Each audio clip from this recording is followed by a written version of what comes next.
आज operation Swift taught को 4 साल मुकम्मल हो गए हैं। पूरी कौम सरप्राइज डे मना रही है। पुलवामा ड्रामे के बाद 26 फरवरी 2019 को भारत ने सर्जिकल स्ट्राइक के नाम पर रात के अंधेरे में पाकिस्तान की फ़ज़ाई हुदूद की खिलाफ वर्जी की और बालाकोट के इलाके में बॉम्ब फेंककर फरार हो गए, जिससे चंद दरख्तों को नुकसान पहुंचा। मगर एक दिन बाद 27 फरवरी को पाकिस्तानी शाहीनों ने दिन के उजाले में मुंह तोड़ जवाब देते हुए 2 भारतीय तैयारे मार गिराया और विंग कमांडर अभिनंदन को पकड़ लिया। अभिनंदन को जज्बा खैर सगाली के तहत 60 घंटे बाद रिहा करके वापस भेज दिया। मगर टीज फैंटास्टिक दुनिया में हमेशा के लिए भारतीय फ़ज़ाया की नाकामी और हज़ीमत का इस्तारा बन गई। इसी से मुताल्लिक हमारा सवाल, ब्रिगेड साहब, मैं आपसे आगाज़ करी हूँ, चूँकि इंडिया तो इस चीज़ को भी कोई और रंग दे रहा है। इंडियन मीडिया की अगर बात की जाए, अभी कुछ दिन पहले आपने सोशल मीडिया पर देखा होगा, जावेद अख्तर जो बड़े नामवर राइटर हैं, शायर हैं और पाकिस्तान में उनके हज़ारों मद्दाह हैं, वो ये नहीं सोचते कि वो किस मुल्क के बासी हैं। उन्होंने भी एक बड़ा ही मुतनाज़े सा बयान दिया और बाद में उन्होंने कह दिया कि मैं अपने मुल्क में हूँ, किसी और से क्या डरूँ। तो इंडियन के रहने वाले लोग जो है ना इंडिया के, वो भी मेरे ख्याल में कोई सबक नहीं सीखते। आपको लगता है कि इस वाक़े से कोई भारत ने सबक सीखा? ये नरेंद्र मोदी, इसके साथ तो 4 का टोला है, अमित शाह, अजीत डोभाल और उसके बाद राजनाथ सिंह, ये आरआरएस के कमांडर टेररिस्ट हैं। ये इनके हाथ मुसलमानों और खून से लगे हुए हैं। ये हर वक्त एंटी पाकिस्तान, उसके बाद नैरेटिव, वॉर हिस्टीरिया, मीडिया को मिला के साथ ये काम करते हैं। अभी भी 9 इनकी स्टेट में इलेक्शन होने वाले हैं। अभी पाकिस्तान एक्सपेक्ट कर रहा है फिर ये ऐसी कोई ना कोई मिस एडवेंचर करेंगे।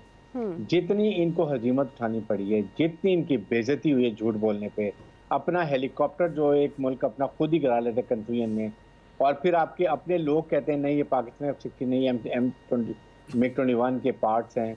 दुनिया ने बताया, अमेरिकन ने कह दिया, और उसके बाद आपको क्या कह गई। इसमें सबसे बड़ी फतह यह थी कि पाकिस्तान ने साबित कर दिया कि हमारी मुसल्लह फौज आपसे बहुत बेहतर है।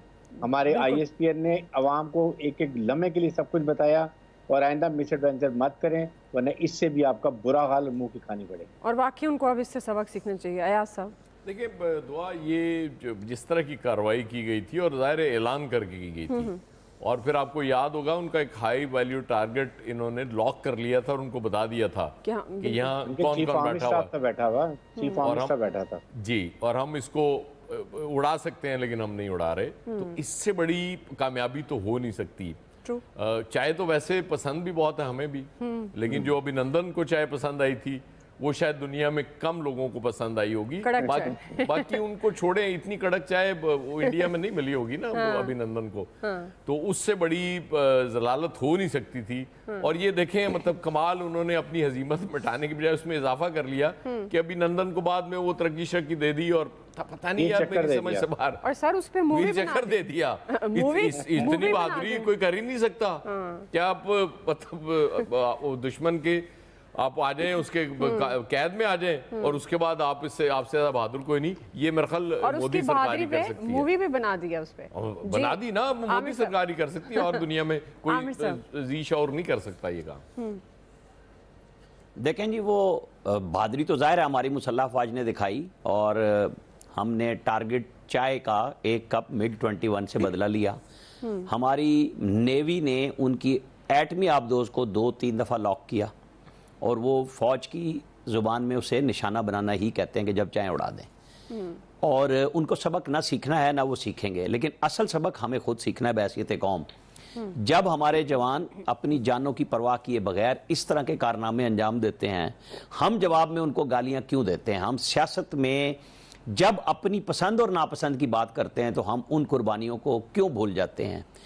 आपको याद रखना चाहिए कि जब हमने त्यारा गिराया था तो ये ISI थी जिसने इंडिया का वो टारगेट चेक कर लिया था कि वो GHQ और बड़ी बड़ी बिल्डिंग्स को एटमी मिसाइलों से उड़ाने वाला था, और हमने जवाबन उनके सारे अहम तरीन चीजें लॉक कर दी थी, और फिर अमेरिका को इंटरवीन करना पड़ा था कि जनाब ये गलतियां ना करें, बिल्कुल दोनों मुल्क उड़ जाएंगे, बचेगा कोई नहीं। तो यहाँ पे सबक ये सीखना है कि हमें अपनी माशी सरगर्मियों को ठीक करना है, जिससे हमारी मुसल्लह फौज, हमारा मुल्क और आम आदमी जी सके।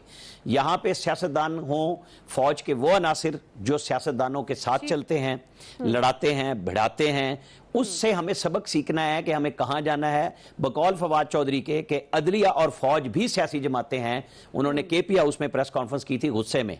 तो ये बातें सबको मद्देनजर रखनी चाहिए, चाहे वो मरियम बोलें, वो इमरान बोलें, वो कोई बोले, कि यहां पे इलाज यही है कि हम सब बैठ जाएं, वरना हमारी कहानी खत्म होने जा रही है। खुदा ना खास्ता हम बड़ी तबाही की तरफ जा चुके हैं। जी फैसल साहब। देखिए, इसमें तो कोई दो राय नहीं है कि पाकिस्तान ने उस दिन जो है इंडिया को चारों शाने चित कर दिया था और दुनिया ने भी इस बात को जो है वो तस्लीम किया। और पाकिस्तान को इंडिया को चारों शाने चित करने के लिए कोई बहुत बड़ा कोई हमला नहीं करना पड़ा था, बल्कि सिर्फ अपने दिमाग का, फहम का इस्तेमाल करते हुए जो है और अपनी सलाहियतों का और अपनी जो इनकी इंटेलिजेंस कैपेसिटी है उसका इस्तेमाल करते हुए जो है उसको गिरा दिया था। बहरहाल पाकिस्तानी जो फौज है उसमें तो कोई दो राय नहीं, इसका जो प्रोफेशनलिज्म है उसके सामने जो है वो बड़ी से बड़ी कोई ताकत नहीं ठहर सकती। और इसका सबसे बड़ा सबूत यह है कि इस वक्त पाकिस्तान के जो माशी हालात हैं, बिल्कुल एक तबाह मुल्क है ना, उसके बाद भारत के, तो ये फौज का ही खौफ है ना कि भारत पाकिस्तान पे इस नाजुक तरीन वक्त में भी जो है वो मैली आंख से नहीं देख पा रहा, क्योंकि उसको पता है कि इन हालात में भी जो है पाकिस्तानी फौज जो है वो इस भारत को तो कम से कम जो है निपटाई देगी और निपटाने के लिए बहुत अरसा नहीं, बहुत आनंद फानंद निपटा देगी। तो ये पाकिस्तानी कौम के लिए बहुत बड़ी अच्छी खबर है कि पाकिस्तानी फौज इतनी ताकतवर है कि पाकिस्तान के माशी हालात में भी जो कोई दुश्मन उसकी आंख उठा के नहीं। बिल्कुल सही कह रहे हैं इलियास साहब। बिल्कुल जी, हमें आज के दिन फ़ख्र है माशाल्लाह, हमारी जो फ़ौज ने बिल्कुल अपना दफाई जो भरपूर सलाहियत का मुजाहरा किया था और भारत को एक दफ़ा फिर उनको पता चला था कि भारत उनको नाकाबिल तस्खीर जो दफ़ा है उसको उनके लिए बहुत बड़ा टारगेट है। और इसके आप देखें कि पाकिस्तान ने जो किया उसके बाद अभिनंदन को लेके फिर वापस एक अच्छा दुनिया भर में अपना जो एक है कि अपना अच्छा इमेज दिखाया कि उनको वापस भी किया। और उसके बाद देख लें भारत को कोई ऐसी हुई नहीं है ज़रूरत कि वो पाकिस्तान की तरफ देख सके मैली आंख से। तो अल्लाह ताला इस दफ़ा को जो हमारे जवान हैं उनको सलामत रखे और वो बढ़ चढ़ के इसी तरह मुल्क के लिए कर सकें, क्योंकि जैसे हमारे हालात हैं माशी। ठीक है जी, आपका पॉइंट आ गया।